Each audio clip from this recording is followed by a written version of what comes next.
High, এটা ছিল মাইশোরের আমাদের সাইট সিন করার সকালবেলাটা।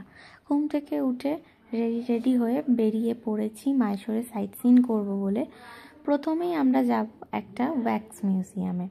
কিন্তু এই ওয়্যাক্স মিউজিয়ামটা পুরোটাই হচ্ছে মিউজিক্যাল ইনস্ট্রুমেন্টের ওপরে।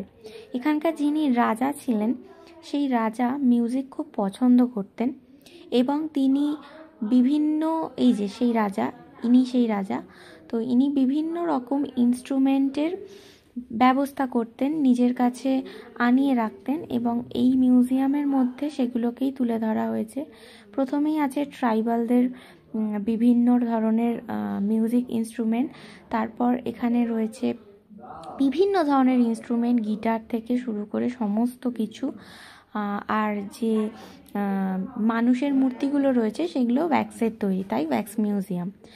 আর এই মিউজিয়ামটা হচ্ছে ইন্ডিয়ার সবথেকে বড় মিউজিয়াম, যেখানে সবথেকে বেশি মিউজিক্যাল ইনস্ট্রুমেন্ট রয়েছে এবং ওনাদের মিউজিয়ামে এখনও পর্যন্ত বিভিন্ন ধরনের ইনস্ট্রুমেন্ট কালেক্ট করা হচ্ছে এবং মিউজিয়ামের যে সম্ভার সেটাকে আরও বেশি বাড়ানো হচ্ছে।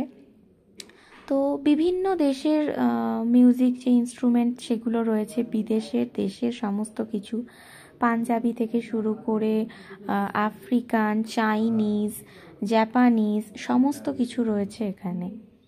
তো প্রচুর প্রচুর আইটেম, যারা নাচ গান ভালোবাসে বা গানের জগতে যারা যুক্ত তাদের বেশি ভালো লাগবে, তারা বেশি বুঝতে পারবে ভালো। এই ধরনের ইনস্ট্রুমেন্ট আমি এর আগে কখনো দেখিনি, তাই বেশিরভাগ জিনিসেরই আমি নাম জানি না। এগুলো যেমন গিটার ছিল, অদ্ভুত অদ্ভুত ইনস্ট্রুমেন্ট, এগুলোর কোনটার কি ব্যবহার সেটা আমরা অনেকেই হয়তো জানি না, কিন্তু দেখে ভীষণ ভালো লেগেছে।